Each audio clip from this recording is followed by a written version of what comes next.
रायपुर में सीएम विष्णुदेव साय ने बजट पर अपनी प्रतिक्रिया दी। उन्होंने इसे देश के हर नागरिक का सपना पूरा करने वाला बजट बताया और प्रधानमंत्री तथा वित्त मंत्री को बधाई दी। उनका कहना था कि ये बजट भाजपा द्वारा प्रस्तुत किया गया है, जो मध्य वर्ग और किसानों के लिए बेहद फायदेमंद साबित होगा।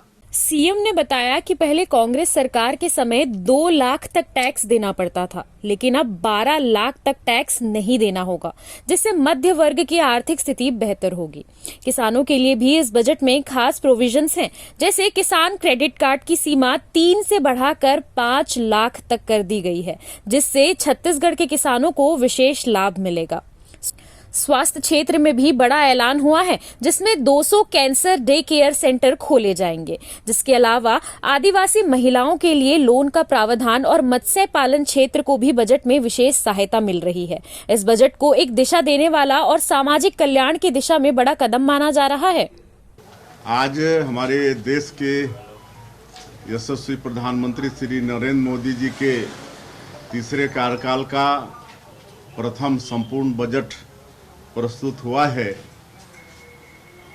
जो कि देश के हर व्यक्ति का सपना पूरा करने वाला बजट है।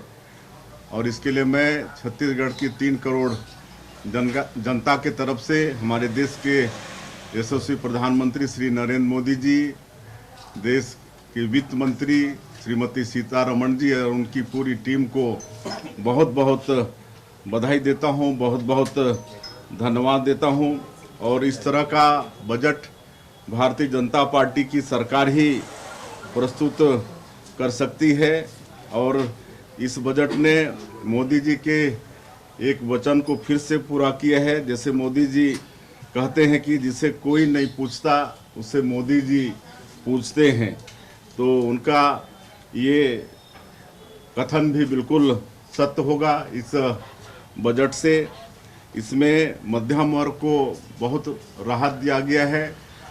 कभी कांग्रेस की सरकार में 2 लाख में भी इनकम टैक्स देना पड़ता था, लेकिन आज 12 लाख तक के इनकम में कोई टैक्स देना नहीं पड़ेगा। इससे मध्यम वर्ग को बहुत लाभ होगा, उनकी क्रय शक्ति भी बढ़ेगी और इससे प्रदेश और देश का आर्थिक बेहतरी भी होगा।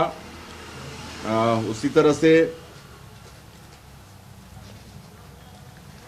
किसानों के लिए भी ये बजट बहुत ही वरदान साबित होगा, काहे कि छत्तीसगढ़ में हमारे ज़्यादातर लोग किसान हैं, मध्यम वर्ग हैं। अब उनको वैसे तो कृषि में कोई टैक्स नहीं लगता है, फिर भी 12 लाख तक की इनकम में कोई टैक्स नहीं लगेगा। इससे हमारे छत्तीसगढ़ के लोगों को बहुत लाभ होगा। और जो किसान क्रेडिट कार्ड, जिसके माध्यम से अटल जी जब प्रधानमंत्री थे तो किसानों को पूंजी मुहैया कराने की दृष्टि से ये योजना लागू किए थे, इसकी जो सीमा थी 3 लाख की, उसको बढ़ाकर 5 लाख कर दिया गया है। इससे हमारे छत्तीसगढ़ के लाखों किसानों को लाभ होगा। अब वो 5 लाख तक के सीसी के माध्यम से ऋण ले पाएंगे और अच्छे से खेती कर पाएंगे।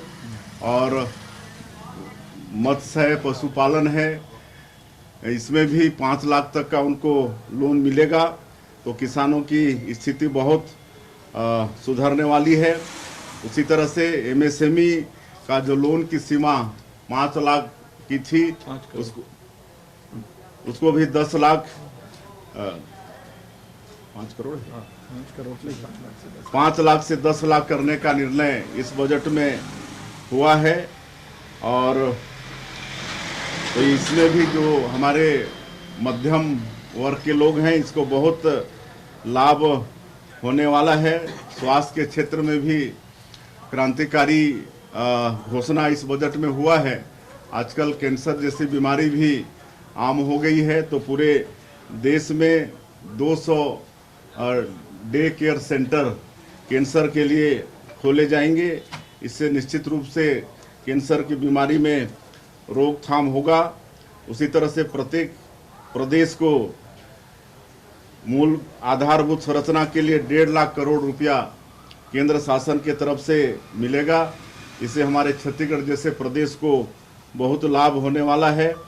दलित महिलाओं को भी 5 लाख तक का लोन देने का प्रावधान है। आदिवासी एवं दलित महिलाओं को 5 लाख तक लोन देने का प्रावधान किया गया इस बजट में। इससे भी बहुत फायदा छत्तीसगढ़ को होने वाला है।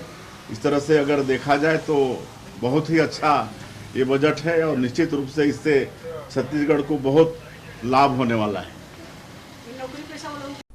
CCN शार्प न्यूज के लिए ब्यूरो रिपोर्ट।